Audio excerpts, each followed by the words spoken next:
اليوم أنا موجودة في واحد من أهم المعالم السياحية اللي موجودة بدبي.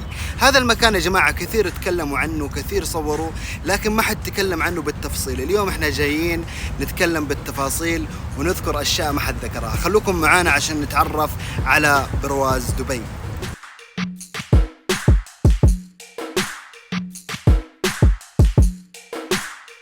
مبدئيا عرض البرواز 93 متر وطوله 150 متر، وتراها مساحة ما هي بهينة.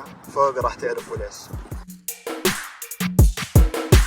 أول ما تدخل راح يستقبلوك بصورة تذكارية، وبعدين راح تستلم صورتك وتدخل على الستور والمحلات التراثية.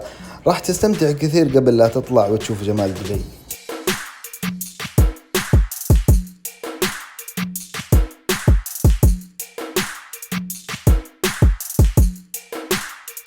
تم افتتاح هذا البرواز في عام 2018 بتكلفة 160 مليون درهم إماراتي، أي ما يعادل 44 مليون دولار أمريكي. الهدف كان من افتتاح هذا البرواز هو أنك تشوف دبي ما بين الماضي والحاضر.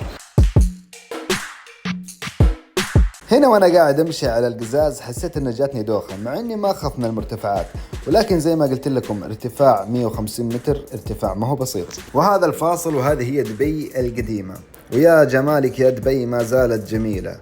وهذه دبي الجديدة، وجمالك يا دبي يسرق النظر. فيك التاريخ والحضارة والأصل، بالحب والعطاء نصنع الأمل يا أرض الأبطال. فيك الفخر والشموخ عالي، وحبك في القلب دوم غالي. يا إمارات الفخر حن عيالك، ومن أرض زايد لا نبالي.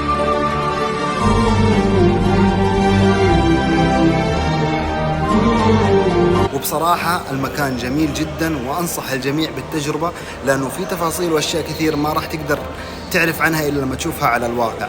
المكان موجود في دبي زعابيل.